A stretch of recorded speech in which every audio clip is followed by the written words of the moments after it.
चस्मा लगाएको बाजे आइरहन् मजाले गाडीहरू राख रोडहरू चाहिँ सफा के को रुख हो बस्ने ठाउँ छ।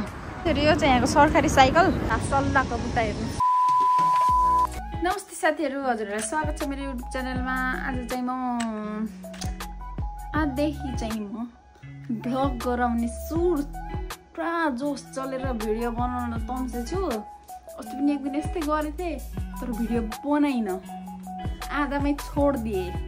भिडियो हेरेर लाइक कमेन्ट गरिदिनु होला, सपोर्ट गरिदिनु होला, कस्तो लाग्छ भनिदिनु होला, माया गरिदिनु होला, अगाडि बढ्ने हौसला दिनु होला, मेरो च्यानललाई सब्सक्राइब पनि गर्नु होला।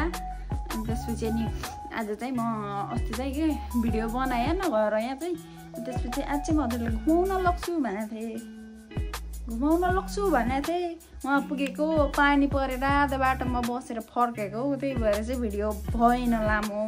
यो म हजुरहरूलाई चाहिँ अहिले आमा खानसान बनाउँछु अनि त्यसपछि नि घुमाउन लिएर जान्छु। त्यसपछि हेर्नुपर्छ मिलेर कस्तो लाग्छ भनिदिनु होला। हाम्रो यहाँको गाउँ तर दामी नै छ कि शान्त एकदम त मजाले गाडी छ नि।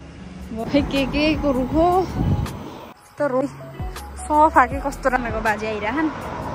साथीहरू अब यहाँबाट चाहिँ राउन्ड घुम्न पर्ने हुन्छ अनि त्यहाँबाट अलिकति बजार देखिन्छ, अलि उज्यालो रमाइलो झिलिमिली। त्यहाँ म देखाउँछु है हजुरहरूलाई कस्तो लाग्छ भनिदिनु होला।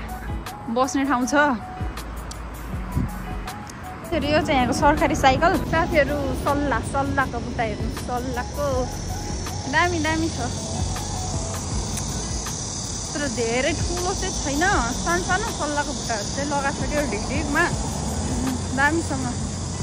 दामी गराएर लाइन लगाएर कहाँबाट लिएर राखेको।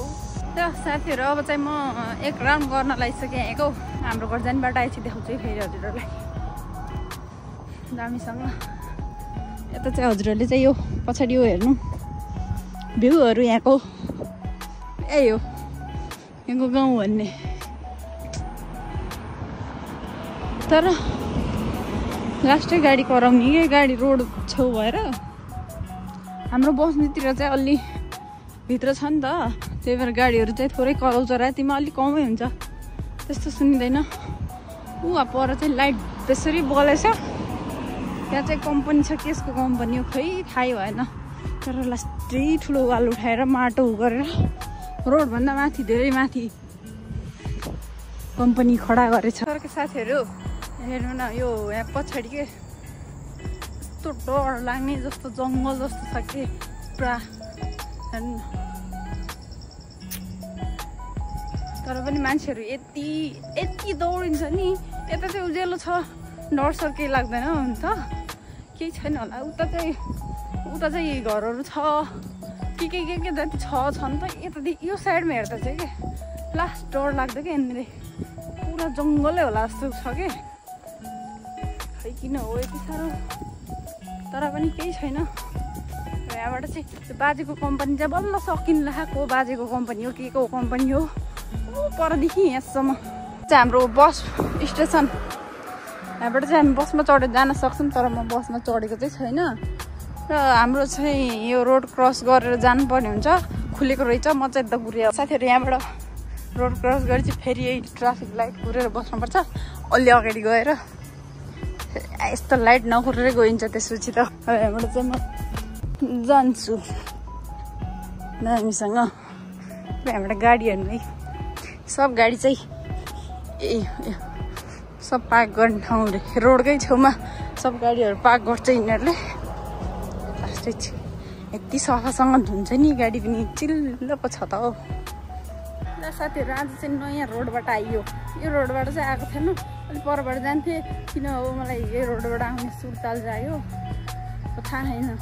नहेरेर फुइफुइ हिँडेको बाटो छ कि छैन अगाडि थाहै छैन होला नि। उता परबाट उता पुगेपछि त फेरि हाम्रो घर जाने बाटो आइहाल्छ।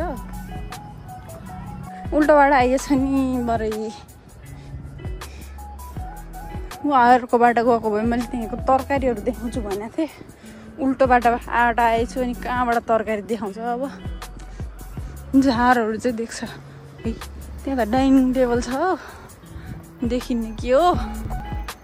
किन खेतको बिचमा टेबलहरू कुर्सीहरू राखेको छ त हौ हाने जस्तो गरेर। ल साथीहरू रुममा आइयो। अब चाहिँ आजको भ्लगलाई अब मैले यहीँ अन्त्य गर्न चाहन्छु। धेरै लामो भइहाल्छ भ्लगमा त। अनि अब भ्लग हेरेर कस्तो लाग्छ कमेन्टमा आफ्नो प्रतिक्रिया दिनु होला। के कुराको कमी छ, केमा अब के कुरामा राम्रो सुधार गर्नुपर्छ त्यो चाहिँ भनिदिनु होला। मेरो च्यानललाई लाइक, कमेन्ट, सेयर, सब्सक्राइब गर्न चाहिँ नबिर्सिनु होला। Thank you.